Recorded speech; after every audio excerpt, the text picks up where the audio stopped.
Hi guys! Welcome back to my YouTube channel. For today's video, ituturo ko sa inyo ang bagong paraan kung paano mag-delete or mag-uninstall ng ating application or Android application na hindi na natin kailangan sa ating mga phone.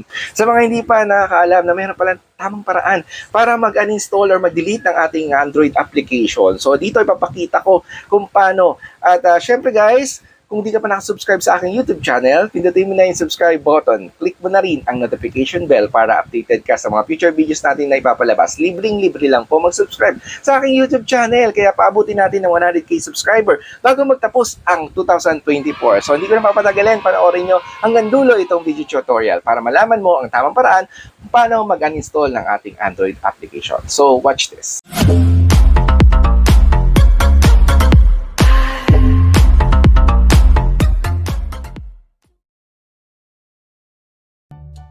Ito guys, ito ang ating Android phone. As you can see, ito yung mga Android application na natin.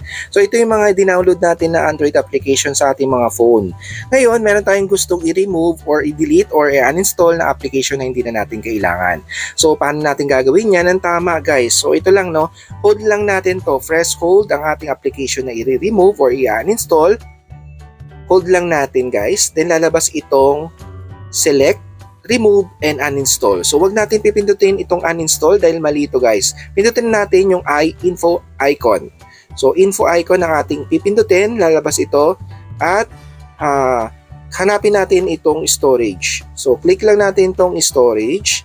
Yan. So, as you can see, makikita nyo dito yung storage ng isang application. Yan. Ito ang ating i-remove. Ito ang file niya. So, application, data, and cache in total file. So, napakalaki guys, no? Once na ma-uninstall natin agad yan, automatic, mabubura lang yung app data niya. Pero yung data and cache niya, hindi mabubura at may iwan sa ating mga phone na pwedeng magkaroon niya ng ating mga residue or unwanted na data na hindi na natin kailangan at mababawasan ang ating mga storage. Ayan, at hindi natin madidelete yan. So, ito guys, no, para mapabawas ang ating mga storage, ayan, so gagawin natin to guys, ang tamang paraan para mag-uninstall ng isang application. So clear muna natin itong cache. Sa baba, meron kayo makikitang clear cache. I-click muna natin to guys. Yan, para mawala itong cache data niya. Then, yan, clear cache, 0 na siya. Then sunod yung clear data. Clear data, so all of the application data will be removed or erased. So ayan guys, to maganda to. At i-delete natin to para mawala lahat ng mga naiiwan na file dun sa isang application na hindi na natin nagagamit. So, delete lang natin to guys. Ayan. So, ayan, mabubura yan guys, no? Lahat ng mga file dun sa isang application. Napakaganda nito na gawin mo lagi. So, ang matitira na lang dyan, yung application na data file niya. Yung application file. So, ayan. Then, back natin.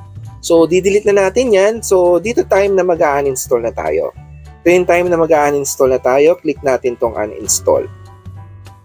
Ayan. So, click natin sa baba, may makikita kayong icon na trash can. Uninstall natin to guys. Dahil dito, ito, matatanggal na yung naiwan na file data niya.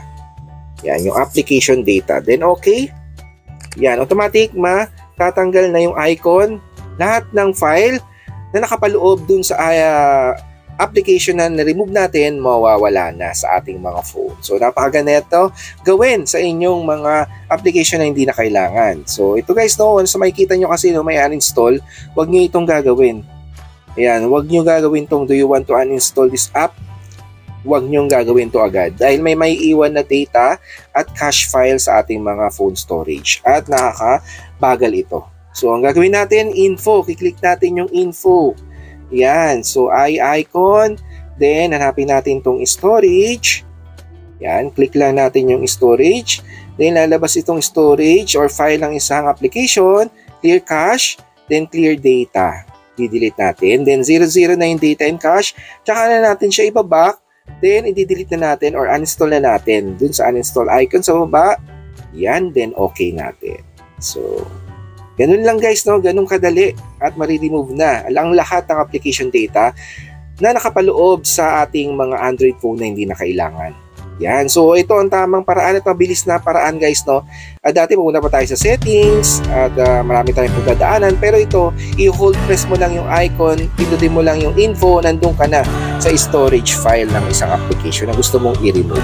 So, hanggang dito na lang guys. Sana nagustuhan nyo at click, like, and share mo na sa family and friends para alam nila na mayroong gantong tutorial na nagbibigay ng information